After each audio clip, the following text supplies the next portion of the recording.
నమస్కారం. దూరదర్శన్ యాదగిరి వార్తలకు స్వాగతం. నేను మీ రాజ్ కుమార్. ముందుగా వార్తల్లోని ముఖ్యాంశాలు.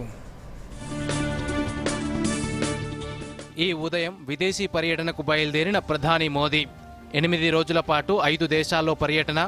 ద్వైపాక్షిక సంబంధాల బలోపేతమే లక్ష్యంగా పర్యటన సాగుతోందని ఎక్స్ వేదికగా మోదీ వెల్లడి. బీఆర్ఎస్ ని అప్రతిష్ట పాలు చేసేందుకే బనకచర్లపై కాంగ్రెస్ ప్రభుత్వం ప్రెజెంటేషన్ ఇచ్చిందన్న హరీష్ రావు. గతంలో చంద్రబాబు అడ్డుకున్న ప్రాజెక్టుల ప్రస్తావన ఎందుకు తీసుకురాలేదని ప్రశ్నించిన మాజీ మంత్రి. బీఆర్ఎస్ కు రాష్ట్ర ప్రయోజనాలే ముఖ్యమని స్పష్టీకరణ. పాశమైలారాం ఘటనలో 40కి చేరిన మృతుల సంఖ్య. మరో 33 మంది గాయపడినట్టు తెలిపిన సిగాచి పరిశ్రమ. ఘటనా స్థలాన్ని పరిశీలించిన మంత్రి దామోదర, పీసీసీ అధ్యక్షుడు మహేష్ కుమార్ గౌడ్. అమెరికాలో సిలికాన్ వ్యాలీ ఉంటే మనకు జీనోమ్ వ్యాలీ ఉందన్న రేవంత్ రెడ్డి. దేశంలో 35% బల్క్ డ్రగ్స్ తెలంగాణలోనే తయారవుతున్నాయని వెల్లడి. ఎమర్జెన్సీకి 50 ఏళ్లు పూర్తయిన సందర్భంగా హైదరాబాద్లో మాక్ పార్లమెంట్. భారత రాజ్యాంగం ప్రపంచంలోనే అత్యుత్తమమైందన్న కిషన్ రెడ్డి. ప్రజాస్వామ్య విలువలు పరిరక్షించాలన్న కేంద్ర మంత్రి. ఆకస్మిక మరణాలకు కోవిడ్ వ్యాక్సిన్లతో సంబంధం లేదన్న కేంద్రం. ఐసీఎంఆర్, ఎయిమ్స్ పరిశోధన వివరాలను వెల్లడించిన కేంద్ర ఆరోగ్య శాఖ. ముగిసిన జాతీయ సీనియర్ మహిళల elite boxing tourney. Telangana boxer Nikhat జరీన్కు రజతం. 9 పతకాలను సాధించిన రైల్వేస్ బాక్సర్లు. అల్పపీడన ప్రభావంతో రాష్ట్ర వ్యాప్తంగా వర్షాలు. హైదరాబాద్తో పాటు పలు జిల్లాలకు మరో 4 రోజుల వర్ష సూచన. ఇక వార్తలోని వివరాలను చూద్దాం. 8 రోజుల విదేశీ పర్యటనలో భాగంగా ప్రధాని మోదీ ఈ ఉదయం ఘనా బయలుదేరారు. ద్వైపాక్షిక సంబంధాల బలోపేతమే లక్ష్యంగా తన పర్యటన సాగుతుందని ఎక్స్ వేదికగా మోదీ వెల్లడించారు. మొత్తం 5 దేశాల్లో పర్యటించనున్న మోదీ బ్రిక్స్ శిఖరాగ్ర సమావేశానికి హాజరు కానున్నారు. Ghana, Trinidad, Argentina, Brazil, Namibia దేశాల్లో ప్రధాని పర్యటిస్తారు. ఈరోజు, రేపు ఘనా, ట్రినిడాడ్ దేశాల్లో పర్యటిస్తారు. 30 ఏళ్లలో తొలిసారిగా ఘనా దేశ పర్యటనకు వెళ్తున్న తొలి భారత ప్రధాని నరేంద్ర మోదీ కావడం విశేషం. ఇరు దేశాల మధ్య అభివృద్ధి, సహకారం, విద్య, ఇంధన, రక్షణ రంగాల్లో భాగస్వామ్యాన్ని మెరుగుపరిచే దిశగా చర్చలు జరపనున్నారు. అక్కడ వ్యాక్సిన్ హబ్ ఏర్పాటుకు మద్దతు ఇవ్వనున్నారు. అలాగే ఘనా పార్లమెంట్ను ఉద్దేశించి మోదీ ప్రసంగించనున్నారు. భారతదేశం దిగుమతి చేసుకుంటున్న బంగారంలో 70% పైగా ఘనా నుంచే వస్తోంది. ఘనా పర్యటన ముగిసిన అనంతరం కరీబియన్ దేశమైన ట్రినిడాడ్ అండ్ టొబాగో దేశానికి ప్రధాని వెళ్తారు. 1999 తర్వాత ఆ దేశంలో పర్యటిస్తున్న భారత ప్రధాని మోదీనే. ఆ దేశ అధ్యక్షురాలు క్రిస్టిన్ కార్లా కంగాలు, ప్రధానమంత్రి కమలా ప్రసాద్ బిసేసర్లతో మోదీ సమావేశం కానున్నారు. జూలై 4, 5వ తేదీల్లో అర్జెంటీనాలో ప్రధాని మోదీ పర్యటిస్తారు. ఆ దేశ అధ్యక్షుడు జేవియర్ మిలీతో విస్తృత స్థాయి చర్చలు జరుపుతారు. రక్షణ, వ్యవసాయం, మైనింగ్, చమురు, గ్యాస్, పునరుత్పాదక శక్తి, వాణిజ్యం, పెట్టుబడులు వంటి కీలక రంగాల్లో ఇండియా, అర్జెంటీనా భాగస్వామ్యాన్ని మెరుగుపరచడంపై చర్చలు జరపనున్నారు. ఆ తర్వాత జూలై 6 నుంచి 8వ తేదీల మధ్య బ్రెజిల్లోని రియో డిజెనీరోలో 17వ బ్రిక్స్ శిఖరాగ్ర సమావేశానికి హాజరవుతారు. బ్రెజిల్, రష్యా, ఇండియా, చైనా, దక్షిణాఫ్రికా దేశాల నేతలు ఈ సమావేశంలో ప్రపంచ ఆర్థిక వ్యవస్థపై చర్చించనున్నారు. జూలై 8, 9వ తేదీల్లో నమీబియా పర్యటనతో ప్రధాని విదేశీ టూర్ ముగుస్తుంది. ప్రధానమంత్రి నరేంద్ర మోదీ 5 దేశాల పర్యటనలో భాగంగా బ్రెజిల్లో జరిగే బ్రిక్స్ శిఖరాగ్ర సమావేశంలో పాల్గొననున్నారు. గ్లోబల్ సౌత్లో అభివృద్ధి చెందుతున్న ఆర్థిక వ్యవస్థల సహకారం కోసం ఏర్పడిన బ్రిక్స్ సదస్సు ఈసారి రియో డిజెనీరోలో జరగనుంది. అసలు బ్రిక్స్ అంటే ఏంటి, దాని లక్ష్యాలు, సభ్య దేశాలు, చర్చల అంశాలు దూరదర్శన్ యాదగిరి ప్రత్యేక కథనంలో తెలుసుకుందాం. బ్రిక్స్ అనేది అభివృద్ధి చెందుతున్న ఆర్థిక వ్యవస్థల మధ్య సహకారం కోసం ఏర్పాటైన అంతర్జాతీయ వేదిక. ఈ సంస్థ శాంతియుత, న్యాయమైన, సమానమైన, బహుళధ్రువ ప్రపంచ వ్యవస్థను నిర్మించడం లక్ష్యంగా పనిచేస్తోంది. బ్రిక్స్లో బ్రెజిల్, రష్యా, భారత్, చైనా, దక్షిణాఫ్రికా, Saudi Arabia, Egypt, Ethiopia, Indonesia, Iran, United Arab ఎమిరేట్స్తో కూడిన 11 సభ్య దేశాలున్నాయి. ఈ సమావేశానికి Ghana, Trinidad and Tobago, Argentina, Namibia వంటి దేశాలు ఆహ్వానిత దేశాలుగా పాల్గొంటాయి. బ్రిక్స్ శిఖరాగ్ర సమావేశం ప్రతి సంవత్సరం జరుగుతుంది. గతంలో ఈ సమావేశాలు బ్రెజిల్, రష్యా, భారత్, చైనా, దక్షిణాఫ్రికాలో జరిగాయి. 2024లో రష్యాలోని కజాన్లో జరిగిన సమావేశం బ్రిక్స్ విస్తరణ తర్వాత తొలి సమావేశంగా నిలిచింది. ఈసారి బ్రెజిల్లోని రియో డి జనీరోలో జూలై 6, 7వ తేదీల్లో జరిగే 17వ బ్రిక్స్ సమావేశంలో ప్రధానమంత్రి నరేంద్ర మోదీ పాల్గొంటారు. ఈ సదస్సులో ఆయన గ్లోబల్ సౌత్ ప్రాధాన్యతలు, ఆర్థిక సహకారం, వాణిజ్యం, శాంతి భద్రత, సాంకేతికత, పెట్టుబడులు, సరఫరా గొలుసుల స్థిరత్వం వంటి అంశాలపై చర్చిస్తారు. భారత్ బ్రిక్స్ను అభివృద్ధి చెందుతున్న ఆర్థిక వ్యవస్థలకు కీలక వేదికగా భావిస్తూ బహుళధ్రువ ప్రపంచ వ్యవస్థ కోసం కృషి చేస్తుందని మోదీ తెలిపారు. ఈ సమావేశంలో బ్రెజిల్ అధ్యక్షుడు Luiz Inacio Lula da Silva, China అధ్యక్షుడు షీ జిన్పింగ్, దక్షిణాఫ్రికా అధ్యక్షుడు సిరిల్ రామఫోసా, ఇతర సభ్య దేశాల నాయకులు పాల్గొంటారు. రష్యా అధ్యక్షుడు వ్లాదిమిర్ పుతిన్ ఈ సమావేశానికి హాజరయ్యే అవకాశం ఉంది. గత సమావేశంలో ఆయన స్వాగతించిన నాయకుల జాబితాలో ఉన్నారు. బ్రిక్స్ దేశాలు కొత్త అభివృద్ధి బ్యాంక్ ఏర్పాటు, ఆర్థిక సహకారం బలోపేతం కోసం చర్చలు జరిపాయి. అయితే ఉమ్మడి కరెన్సీ తీసుకురావడంపై గతంలో చర్చలు జరిగినప్పటికీ ఇప్పటి వరకు అధికారికంగా దీనిపై పురోగతి సాధించలేదు. సభ్య దేశాలు ఆర్థిక స్థిరత్వం, వాణిజ్య సులభత కోసం ఇతర ఆర్థిక విధానాలపై దృష్టి సారిస్తున్నాయి. బ్రిక్స్ సమావేశం గ్లోబల్ సౌత్ దేశాల సహకారానికి, ఆర్థిక అభివృద్ధికి, ప్రపంచ శాంతికి కీలక వేదికగా నిలుస్తుంది. ఈ సదస్సులో ప్రధానమంత్రి మోదీ చర్చలు భారతదేశ ఆర్థిక, వ్యూహాత్మక ప్రాధాన్యతలను బలోపేతం చేయడంతో పాటు బ్రిక్స్ దేశాల మధ్య సహకారాన్ని మరింత పెంచుతాయి. ఈ పర్యటన భారతదేశం గ్లోబల్ సౌత్లో నాయకత్వ పాత్రను మరింత పటిష్టం చేస్తుందని ఆశిద్దాం. Bureau report, Doordarshan news. Telangana ప్రజల హక్కులు, రాష్ట్ర ప్రయోజనాలే లక్ష్యంగా బీఆర్ఎస్ పార్టీ పనిచేస్తుందని మాజీ మంత్రి హరీష్ రావు స్పష్టం చేశారు. ఇవాళ ఉదయం బీఆర్ఎస్ భవన్లో మీడియాతో హరీష్ రావు మాట్లాడుతూ బీఆర్ఎస్ను అప్రతిష్ట పాలు చేసేందుకే బనకచర్లపై కాంగ్రెస్ ప్రభుత్వం పవర్ పాయింట్ ప్రజెంటేషన్ ఇచ్చిందని అన్నారు. తెలంగాణలో చంద్రబాబు అడ్డుకున్న ప్రాజెక్టుల ప్రస్తావన నిన్నటి ప్రజెంటేషన్లో ఎందుకు లేదని ప్రశ్నించారు. ప్రగతి భవన్లో ఇరిగేషన్ డిపార్ట్మెంట్ ఇచ్చిన పవర్ పాయింట్ ప్రజెంటేషన్ హైదరాబాద్లో ఇచ్చినట్టు లేదని, అమరావతిలో ఇచ్చినట్టు ఉందని విమర్శించారు. 2024 నవంబర్ 15న ఏపీ సీఎం చంద్రబాబు కేంద్ర మంత్రి నిర్మలా సీతారామన్కు బనకచర్ల ప్రాజెక్టుకు నిధులు కావాలని లేఖ రాశారని, ఆ తర్వాత డిసెంబర్లోనూ నిధుల కోసం లేఖ రాశారని చెప్పారు. ఇలా బనకచర్లపై రాసిన లేఖలన్నీ బయటకొచ్చాయని, అన్నీ తెలిసి రేవంత్ రెడ్డి మౌనంగా ఉన్నారని విమర్శించారు. ఈ విషయాన్ని ఈ ఏడాది జనవరి 24న తానే ప్రెస్ మీట్లో వెల్లడించానని, ఆ తర్వాత రాష్ట్ర ప్రభుత్వం తరపున మంత్రి ఉత్తమ్ కుమార్ రెడ్డి ముందు రోజు డేట్తో కేంద్రానికి లేఖ రాశారని ఆరోపించారు. ఇలా బనకచెర్లను ఆపాలనే చిత్తశుద్ధి మీకుంటే మీరు చూపాల్సింది ఏంటిది? ఆంధ్రప్రదేశ్ ప్రభుత్వం, చంద్రబాబు నాయుడు గారు కేంద్రానికి రాసిన లేఖలు, జలవనరుల శాఖకు రాసిన లేఖలు, బనకచెర్లను ఆయన ఏ రకంగా ముందుకు తీసుకుపోతున్నాడో చూపించాలి. అది చూపించిందా మీరు? దాని గురించి ఎక్కడా ప్రస్తావన లేదు. చంద్రబాబు గారు బనకచెర్ల మీద కేంద్రానికి రాసిన లేఖలు కానీ, ఆయన మాట్లాడిన మాటలు కానీ నీ పవర్ పాయింట్ ప్రజెంటేషన్లో ఎక్కడ నువ్వు చూపలేదు, దానికి స్థానం దొరకలేదు.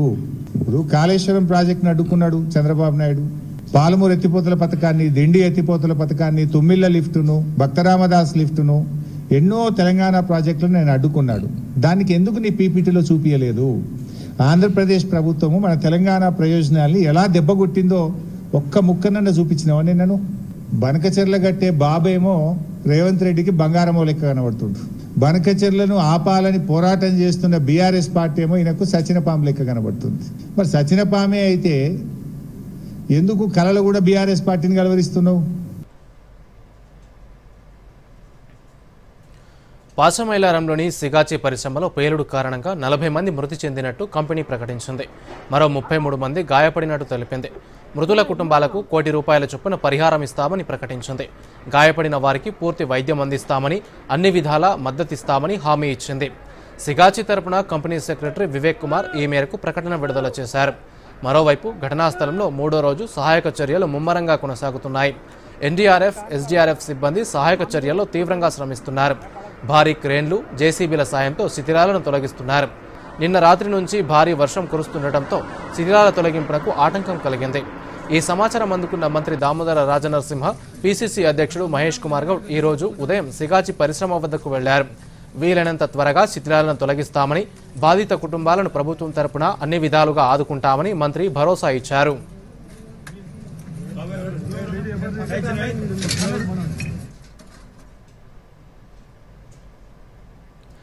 బీజేపీ మహిళా మోర్చా ఆధ్వర్యంలో హైదరాబాద్లోని కేశవ్ మెమోరియల్ కాలేజీలో మాక్ పార్లమెంట్ నిర్వహించారు. ఈ మాక్ పార్లమెంట్ సెషన్లో కేంద్ర మంత్రి కిషన్ రెడ్డితో పాటు పలువురు నేతలు పాల్గొన్నారు. కాంగ్రెస్ పార్టీ విధించిన ఎమర్జెన్సీకి 50 ఏళ్లు పూర్తయిన సందర్భంగా ప్రజాస్వామ్య విలువల పరిరక్షణపై మాక్ పార్లమెంట్ సెషన్లో ప్రత్యేక చర్చ జరిగింది. భారత రాజ్యాంగం ప్రపంచంలోని అత్యుత్తమమైందన్న కిషన్ రెడ్డి ప్రజాస్వామ్య విలువలను పరిరక్షించాలని పిలుపునిచ్చారు.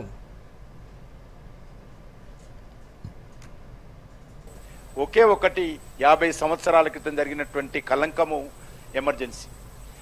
ఆ తర్వాత మనకి ఎప్పుడు అంతకు ముందు జరగలేదు, ఆ తర్వాత జరగలేదు. అదే ఒకటే ఒక ఇన్సిడెంట్ మన దేశంలో మన రాజ్యాంగాన్ని కాలరాచి పౌర హక్కులను అణిచివేసి పత్రికా స్వేచ్ఛను హరించి ఆ రోజు 1975లో జూలై 23వ తేదీ నాడు ఈ యొక్క ఎమర్జెన్సీ పెట్టడం జరిగింది, అత్యవసర పరిస్థితి. ఇది చరిత్రకు సంబంధించినటువంటి సంఘటన, ప్రజాస్వామ్య హత్య చేసినటువంటి సంఘటన, పౌర హక్కులను కాలరాచినటువంటి సంఘటన, పత్రికా స్వేచ్ఛను హరించివేసినటువంటి సంఘటన, ఏకైక సంఘటన జరిగింది. కాబట్టి ఇది ఈ తరానికి తెలియజేయాలి. ఎందుకంటే ముఖ్యంగా మీరందరూ లా చదువుతున్నారు, ఈ రాజ్యాంగాన్ని రక్షించాల్సిన బాధ్యత మీది. రేపు మీరందరూ న్యాయవాదులుగా, న్యాయమూర్తులుగా రేపు మారొచ్చు. మీరందరూ న్యాయవాదులైతే న్యాయం గురించి వాదించాలి. మీలాంటి వాళ్ళందరినీ కూడా చైతన్యం చేసేటువంటి కార్యక్రమంలో భాగంగానే ఈరోజు మాకు పాల్గొన్నారు. హైదరాబాద్ హెల్త్ టూరిజం హబ్గా మారిందని ముఖ్యమంత్రి రేవంత్ రెడ్డి తెలిపారు. అమెరికాలో సిలికాన్ వ్యాలీ ఉంటే తెలంగాణకు జీనోమ్ వ్యాలీ ఉందని చెప్పారు. దేశంలో తయారవుతున్న బల్క్ డ్రగ్స్లో 35% తెలంగాణ నుంచే ఉత్పత్తి అవుతున్నాయని చెప్పారు. 3 రకాల కరోనా వ్యాక్సిన్లు హైదరాబాద్లోనే తయారవుతున్నాయని తెలిపారు. హైదరాబాద్లో ఓ ఆసుపత్రి ప్రారంభోత్సవంలో పాల్గొన్న ముఖ్యమంత్రి రేవంత్ రెడ్డి ఫార్మా, హెల్త్ రంగాల్లో తెలంగాణ గతంలో ఎప్పుడూ లేనంతగా అభివృద్ధి సాధిస్తోందని చెప్పారు.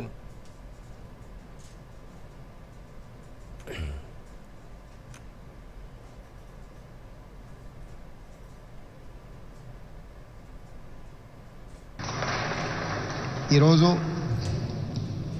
హైదరాబాద్ నగరం, తెలంగాణ రాష్ట్రం ఒక హెల్త్ టూరిజం హబ్గా మారింది. యుఎస్లో జినోమ్ వ్యాలీ, యుఎస్లో సిలికాన్ వ్యాలీ ఉంటే ఈరోజు మనకు హైదరాబాద్లో జినోమ్ వ్యాలీ ఉంది. బల్క్ డ్రగ్స్ ఉత్పత్తిలో దేశంలోనే 35% బల్క్ డ్రగ్స్ ఒక హైదరాబాద్, తెలంగాణ రాష్ట్రం నుంచే మనం ఉత్పత్తి చేస్తున్నాం. అదేవిధంగా మొన్న వచ్చిన ఉపద్రవం కోవిడ్ సందర్భంగా 4 వ్యాక్సిన్లలో 3 వ్యాక్సిన్లు మన ప్రాంతం నుంచే, తెలంగాణ రాష్ట్రం హైదరాబాద్ నుంచే ఈరోజు మనము అందిస్తున్నాము అని అంటే మన రాష్ట్రము ఫార్మా సైడ్, హెల్త్ సైడ్ ఎంత అభివృద్ధి చెందిందో చాలామందికి ఉపయోగపడుతున్నామో ఈరోజు మనం గుర్తుంచుకోవచ్చు. దాదాపు 66 దేశాల నుంచి, నాకు తెలిసినంతవరకు ఏఐజీ 66 దేశాల నుంచి ఈరోజు పేషెంట్లకి ట్రీట్మెంట్ అందించే స్థాయికి ఏఐజీ చేరుకున్నది అని అంటే ఇది మన అందరికీ గర్వకారణం.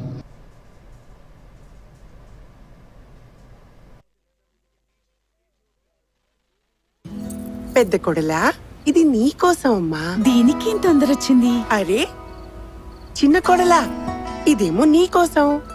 ఇదిగో ఇది నా చిట్టి తల్లి కోసం. కానీ నాయనమ్మ మీకోసం అంత తనదే. నా బ్యాంక్, లాకర్, ఫిక్స్డ్ డిపాజిట్ అన్నిట్లోనూ ఈవినేగా నామినీ చేశాను. రేపు నేను లేనప్పుడు డబ్బు ఈవిడికి సులువుగా లభిస్తుంది. శుభం పలకండి. ఏంటిది? ఆర్బీఐ అంటుంది, విషయాలు తెలుసుకోండి, జాగరూకంగా ఉండండి. వార్తలకు పునఃస్వాగతం. శంషాబాద్ విమానాశ్రయంలో మంగళవారం అర్ధరాత్రి ప్రతికూల వాతావరణం నెలకొంది. ల్యాండింగ్కు వాతావరణం అనుకూలంగా లేకపోవడంతో పలు విమానాలను దారి మళ్లించారు. కొన్ని విమానాలు బెంగళూరు, విజయవాడ వైపు వెళ్లాయి. లక్నో, కోల్కతా, ముంబై, జయపురం నుంచి వచ్చే వాటిని బెంగళూరుకు డైవర్ట్ చేశారు. బెంగళూరు నుంచి వచ్చి హైదరాబాద్ వచ్చే విమానాన్ని విజయవాడకు దారి మళ్లించారు. బుధవారం ఉదయం పరిస్థితి అనుకూలించడంతో తిరిగి విమానాలు శంషాబాద్కు వచ్చాయి. కార్యకలాపాలు యథావిధిగా కొనసాగుతున్నాయని విమానాశ్రయ అధికారులు తెలిపారు.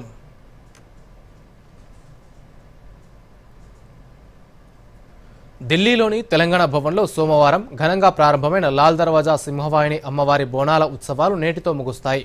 చివరి రోజు ఉదయం బోనాల వేడుకలకు హర్యానా గవర్నర్ బండారు దత్తాత్రేయతో పాటు మరికొందరు ప్రముఖులు హాజరయ్యారు. ఉదయం 11 గంటలకు అమ్మవారికి బంగారు బోనం సమర్పించి సంప్రదాయ పూజలు నిర్వహించారు. ఈ సాయంత్రం 6 గంటలకు సాంస్కృతిక కార్యక్రమాలతో బోనాల మహోత్సవం ముగింపు ఉంటుంది. బోనాల ముగింపు వేడుకల్లో తెలంగాణ కళారూపాలను ప్రతిబింబించే సాంస్కృతిక నృత్యాలు దాదాపు 150 మంది కళాకారులు పాల్గొంటున్నారు.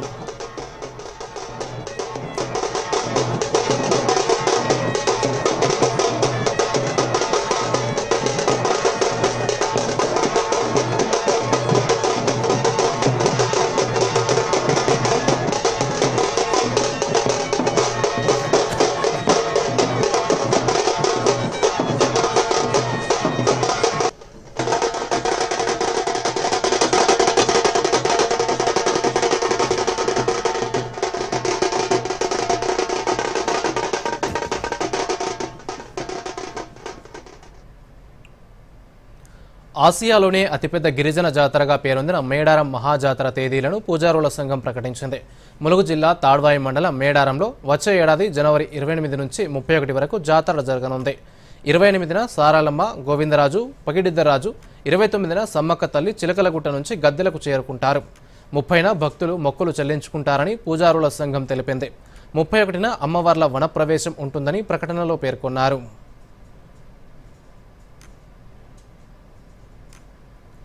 పెద్దపల్లి జిల్లాలో అభివృద్ధి సంక్షేమ కార్యక్రమాలు శరవేగంగా సాగుతున్నాయి. రాష్ట్ర మంత్రులు, స్థానిక ఎమ్మెల్యేలు, అధికారులు వివిధ పథకాల అమలు, అభివృద్ధి పనులకు చొరవ చూపుతున్నారు. ఈ సందర్భంగా జిల్లా రౌండప్ వివరాలు ఇప్పుడు చూద్దాం. పెద్దపల్లి జిల్లా మంతని నియోజకవర్గంలో రాష్ట్ర ఐటీ మంత్రి దుద్దిళ్ల శ్రీధర్ బాబు 10 కోట్ల రూపాయలతో వివిధ అభివృద్ధి పనులకు శంకుస్థాపన చేశారు. స్థానికుల సహకారంతో నియోజకవర్గాన్ని అభివృద్ధి పథంలో నడిపిస్తామని, సహకరించని వారిపై చట్టం తన పని తను చేస్తుందని ఆయన హెచ్చరించారు. సంక్షేమ శాఖ మంత్రి అడ్లూరి లక్ష్మణ్ కుమార్ కూడా అభివృద్ధి కార్యక్రమాల్లో పాల్గొన్నారు. మరోవైపు జిల్లా వ్యాప్తంగా నూతన రేషన్ కార్డులను మంత్రి శ్రీధర్ బాబు, ఎమ్మెల్యేలు రాజ్ ఠాకూర్, విజయరమణరావు లబ్ధిదారులకు పంపిణీ చేశారు. ఏళ్ల నిరీక్షణ తర్వాత రేషన్ కార్డులు అందుకున్న లబ్ధిదారులు సంతోషం వ్యక్తం చేశారు. వికసిత్ కృషి సంకల్ప్ అభియాన్లో భాగంగా వ్యవసాయ శాస్త్రవేత్తలు రైతులకు అధునాతన సాగు పద్ధతులపై అవగాహన సదస్సులు నిర్వహించారు. తక్కువ ఖర్చుతో ఎక్కువ దిగుబడి, సేంద్రియ వ్యవసాయం గురించి వివరించారు. రైతు భరోసా నిధుల విడుదలపై రైతులు హర్షం వ్యక్తం చేశారు. ఈ నిధులు పెట్టుబడికి ఎంతో ఉపయోగపడతాయని అన్నారు. ప్రభుత్వ పాఠశాలలు, అంగన్వాడీ సిబ్బంది బడిబాట కార్యక్రమంలో పాల్గొన్నారు. పిల్లలు, తల్లిదండ్రులకు ప్రభుత్వ పాఠశాలల విద్యా ప్రయోజనాలను వివరించి విద్యార్థుల సంఖ్య పెంచేందుకు కృషి చేశారు. ప్రపంచ యోగా దినోత్సవం సందర్భంగా సింగరేణి, ఎన్టీపీసీ ఆధ్వర్యంలో జిల్లా వ్యాప్తంగా యోగా శిక్షణా శిబిరాలు నిర్వహించారు. అధికారులు, ఉద్యోగులు, కుటుంబ సభ్యులు పెద్ద సంఖ్యలో పాల్గొన్నారు. నిత్యం యోగా చేయడం వల్ల ఆరోగ్య సమస్యల నుంచి దూరంగా ఉండవచ్చని అధికారులు సూచించారు. సుందిళ్ల లక్ష్మీ నరసింహస్వామి ఆలయాన్ని, సుందిళ్ల బ్యారేజీని ఎంపీ గడ్డం వంశీకృష్ణ సందర్శించారు.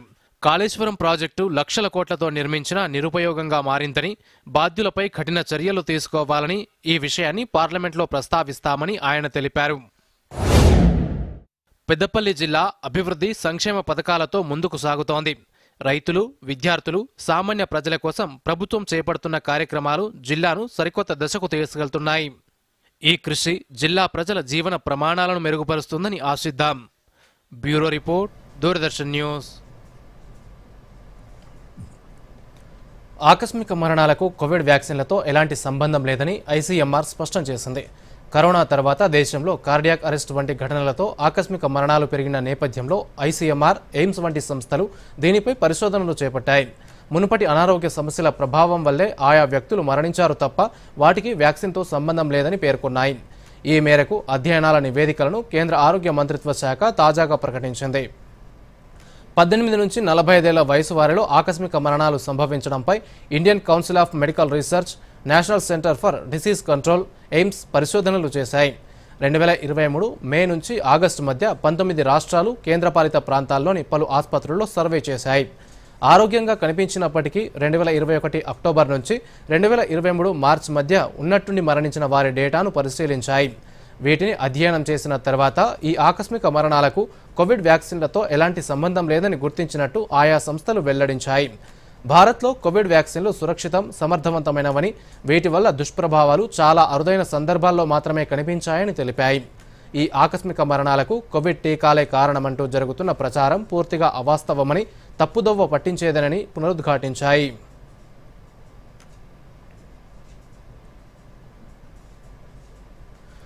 సుప్రీంకోర్టు ఉద్యోగాల భర్తీ, పదోన్నతుల్లో తొలిసారిగా ఎస్సీ, ఎస్టీలకు రిజర్వేషన్ల విధానం అమలు చేస్తూ కాంపిటెంట్ అథారిటీ ఉత్తర్వులు జారీ చేసింది. ఈ విధానం జూన్ 23 నుంచి అమల్లోకి వచ్చినట్టు జూన్ 24న జారీ చేసిన సర్క్యులర్లో పేర్కొంది. అభ్యంతరాలు ఉంటే రిజిస్ట్రార్ దృష్టికి తీసుకురావాలని ఉద్యోగులను కోరింది. ఈ ఉత్తర్వుల ప్రకారం ఉద్యోగాల్లో ఎస్సీలకు 15%, ఎస్టీలకు 7.5% రిజర్వేషన్లు అమలవుతాయి.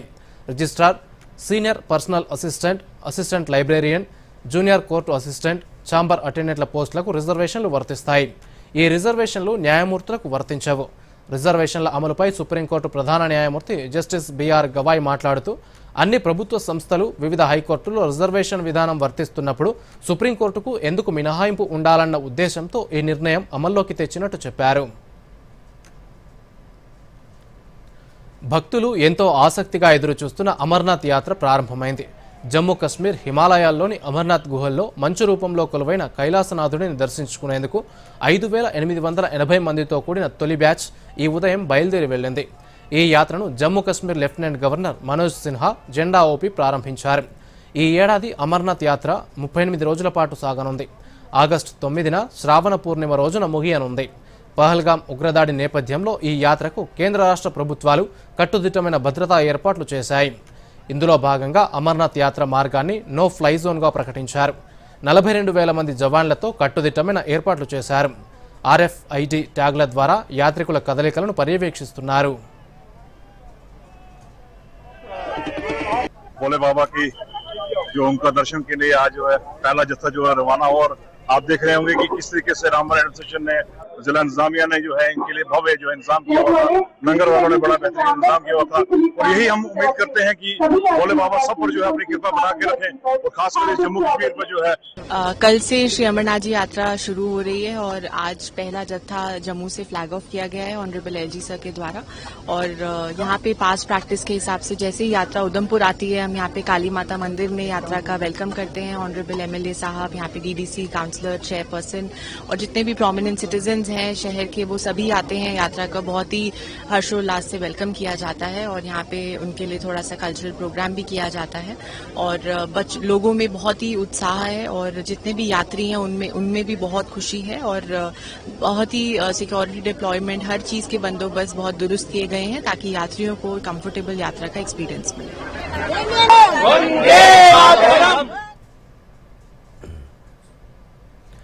రైలు ప్రయాణికుల సౌకర్యం కోసం కేంద్రం నిరంతరం ఆధునిక చర్యలు చేపడుతోంది. అందులో భాగంగానే భారతీయ రైల్వే సేవలన్నింటినీ ఒకే వేదికపై అందించే రైల్ వన్ సూపర్ యాప్ అందుబాటులోకి తీసుకొచ్చింది. ఈ యాప్ రైలు ప్రయాణాన్ని మరింత సులభతరం చేస్తూ ప్రయాణికులకు అత్యుత్తమ అనుభవాన్ని అందిస్తుంది. ఈ సూపర్ యాప్ గురించి పూర్తి వివరాలు దూరదర్శన్ యాదగిరి ప్రత్యేక కథనంలో తెలుసుకుందాం. భారతీయ రైల్వే సేవలను ఒకే చోట అందించే రైల్ వన్ సూపర్ యాప్ను రైల్వే మంత్రి అశ్విని వైష్ణవ్ జూలై 1న ఆవిష్కరించారు. కేంద్రీయ రైల్వే సమాచార వ్యవస్థ CRIS 40వ వార్షికోత్సవం సందర్భంగా ఈ యాప్ను ప్రవేశపెట్టారు. ఆండ్రాయిడ్, iOS వినియోగదారులు ఈ యాప్ను డౌన్లోడ్ చేసుకోవచ్చు. రైల్ వన్ యాప్ సులభమైన ఇంటర్ఫేస్తో రూపొందింది. ప్రయాణికులకు అన్ని రైల్వే సేవలను సులభంగా, సమర్థవంతంగా అందిస్తుంది. ఈ యాప్ ద్వారా రిజర్వ్డ్, అన్రిజర్వ్డ్ టికెట్ల బుకింగ్, ప్లాట్ఫామ్ టికెట్లు, రైళ్ల సమయాలు, PNR విచారణ, ప్రయాణ ప్రణాళిక, రైల్వే హెల్ప్లైన్, ఆహార బుకింగ్, సరకు రవాణా వివరాలు, టాక్సీ బుకింగ్ వంటి సేవలు అందుబాటులో ఉన్నాయి. ప్లాట్ఫామ్ టికెట్లపై 3% డిస్కౌంట్ కూడా లభిస్తుంది. గతంలో rail connect, UTS on mobile యాప్లకు ఉన్న లాగిన్ వివరాలతో రైల్ వన్లో సులభంగా లాగిన్ చేయవచ్చు. ఎంపిన్, బయోమెట్రిక్ లాగిన్ సౌకర్యాలతో ఈ యాప్ వినియోగం మరింత సౌకర్యవంతంగా ఉంటుంది. కొత్త వినియోగదారులు తక్కువ సమాచారంతో రిజిస్టర్ చేసుకోవచ్చు. రిజిస్టర్ కాని వారు మొబైల్ నంబర్, OTP ద్వారా గెస్ట్ లాగిన్తో సేవలను పొందవచ్చు. రైల్ వన్లో R-వ్యాలెట్ సౌకర్యం ఉంది. ఈ వ్యాలెట్లో ముందుగా డబ్బు జమ చేసుకుని సేవలకు చెల్లింపులు చేయవచ్చు. ఇప్పటి వరకు వేర్వేరు యాప్లు, ప్లాట్ఫామ్ల ద్వారా అందుబాటులో ఉన్న సేవలను ఒకే చోటకు తీసుకొచ్చిన ఈ యాప్ ప్రయాణికుల సమయం, శ్రమను ఆదా చేస్తుంది. CRIS అభివృద్ధి చేసిన ఈ యాప్ భవిష్యత్తులో మరిన్ని సేవలను జోడించే అవకాశం ఉందని రైల్వే శాఖ తెలిపింది. రైల్వే శాఖ డిజిటల్ ఆధునీకరణలో మరో ముందడుగు వేస్తూ డిసెంబర్ 2025 నాటికి ఆధునిక ప్యాసింజర్ రిజర్వేషన్ సిస్టమ్ PRS-ను ప్రవేశపెట్టనుంది. ఈ కొత్త PRS చురుకైన బహుభాష ప్రస్తుత లోడ్కు 10 రెట్లు నిర్వహించగల సామర్థ్యంతో ఉంటుంది. నిమిషానికి 1.5 లక్షల టికెట్ బుకింగ్లు, 40 లక్షల ఎంక్వైరీలను నిర్వహించగలదు. సీట్ ఎంపిక, ఫేర్ క్యాలెండర్, దివ్యాంగులు, విద్యార్థులు, రోగుల కోసం ప్రత్యేక సౌకర్యాలతో ఈ వ్యవస్థ సమగ్రంగా ఉంటుంది. రైల్ వన్ సూపర్ యాప్ భారతీయ రైల్వే సేవలను ఒకే వేదికపై అందించడం ద్వారా ప్రయాణికులకు సౌకర్యవంతమైన, సమర్థవంతమైన అనుభవాన్ని అందిస్తోంది. ఈ యాప్ రైలు ప్రయాణాన్ని మరింత సులభతరం చేస్తూ డిజిటల్ భారతదేశ లక్ష్యాన్ని మరో అడుగు ముందుకు తీసుకెళ్తుంది. Bureau report, Doordarshan news. Wimbledon 2025 టోర్నమెంట్లో నోవాక్ జోకోవిచ్ శుభారంభం చేశాడు. మంగళవారం జరిగిన తొలి రౌండ్ మ్యాచ్లో ఫ్రాన్స్ ఆటగాడు అలెగ్జాండర్ ముల్లర్ను 6-1, 6-7, 6-2, 6-2 స్కోర్తో ఓడించి రెండో రౌండ్కు చేరాడు. 7 సార్లు వింబుల్డన్ ఛాంపియన్ అయిన జోకోవిచ్ తన 25వ గ్రాండ్ స్లామ్ టైటిల్ను లక్ష్యంగా పెట్టుకున్నాడు. ఈ మ్యాచ్లో ముల్లర్ రెండో సెట్ను ట్రై బ్రేక్లో గెలిచినప్పటికీ జోకోవిచ్ మిగతా సెట్లలో ఆధిపత్యం చెలాయించాడు. రెండో రౌండ్లో అతను బ్రిటన్ ఆటగాడు డాన్ ఎవాన్స్తో తలపడనున్నాడు. జాతీయ సీనియర్ మహిళల ఎలైట్ బాక్సింగ్ టోర్నీలో భారత స్టార్ తెలంగాణ బాక్సర్ నిఖత్ జరీన్ 51 కేజీల విభాగంలో రజత పతకం సాధించింది. హైదరాబాద్లో మంగళవారం ముగిసిన ఈ టోర్నీలో గాయం కారణంగా నిఖత్ ఫైనల్ బౌట్లో బరిలోకి దిగలేదు. దాంతో నిఖత్ ప్రత్యర్థి రైల్వేస్కు చెందిన క్రీడాకారిణి జ్యోతి రింగ్లోకి దిగకుండానే స్వర్ణ పతకాన్ని ఖరారు చేసుకుంది. రైల్వేస్ బాక్సర్లు 3 స్వర్ణాలు, 3 రజతాలు, 3 కాంస్యాలతో కలిపి మొత్తం 9 పతకాలను గెలుచుకున్నారు. HDFC బ్యాంకు చెందిన HDB ఫైనాన్షియల్ సర్వీసెస్ లిమిటెడ్ బుధవారం స్టాక్ మార్కెట్లోకి ఎంట్రీ ఇచ్చింది. దాదాపు 13% ప్రీమియంతో లిస్ట్ అయింది. ఇష్యూ ధర ₹740తో పోలిస్తే NSEలో ఈ కంపెనీ షేరు 12.84% లాభంతో ₹835 వద్ద ట్రేడింగ్ మొదలుపెట్టింది. BSEలోనూ ఇదే ప్రీమియంతో నమోదైంది. అనంతరం ఈ షేర్లు ఫ్లాట్గా కొనసాగుతున్నాయి.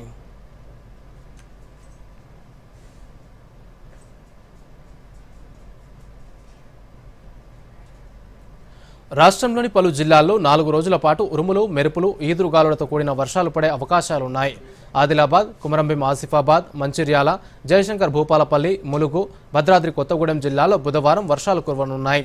రాష్ట్రంలోని అన్ని జిల్లాల్లో గంటకు 30 నుంచి 40 కిలోమీటర్ల వేగంతో ఈదురుగాలులు వేయనున్నాయి. హైదరాబాద్తో పాటు పరిసర ప్రాంతాల్లో అక్కడక్కడ తేలికపాటి నుంచి ఓ మోస్తరు వర్షం లేదా ఉరుములతో కూడిన వర్షం పడనుంది. ఈ మేరకు హైదరాబాద్ వాతావరణ కేంద్రం మంగళవారం ప్రకటన విడుదల చేసింది. ఇక వార్తలు ముగించే ముందు ముఖ్యాంశాలు మరోసారి.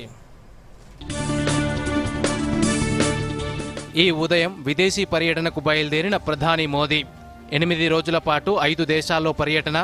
ద్వైపాక్షిక సంబంధాల బలోపేతమే లక్ష్యంగా పర్యటన సాగుతోందని ఎక్స్ వేదికగా మోదీ వెల్లడి. బీఆర్ఎస్ని అప్రతిష్ట పాలు చేసేందుకే బనకచర్లపై కాంగ్రెస్ ప్రభుత్వం ప్రజెంటేషన్ ఇచ్చిందన్న హరీష్ రావు. గతంలో చంద్రబాబు అడ్డుకున్న ప్రాజెక్టుల ప్రస్తావన ఎందుకు తీసుకురాలేదని ప్రశ్నించిన మాజీ మంత్రి. బీఆర్ఎస్కు రాష్ట్ర ప్రయోజనాలే ముఖ్యమని స్పష్టీకరణ.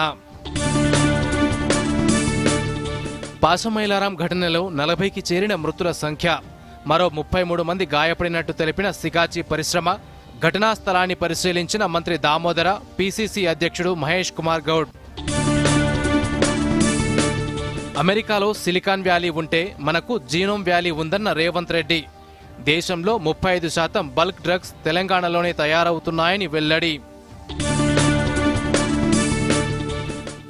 ఎమర్జెన్సీకి 50 ఏళ్లు పూర్తయిన సందర్భంగా హైదరాబాద్లో మాక్ పార్లమెంట్. భారత రాజ్యాంగం ప్రపంచంలోనే అత్యుత్తమమైందన్న కిషన్ రెడ్డి.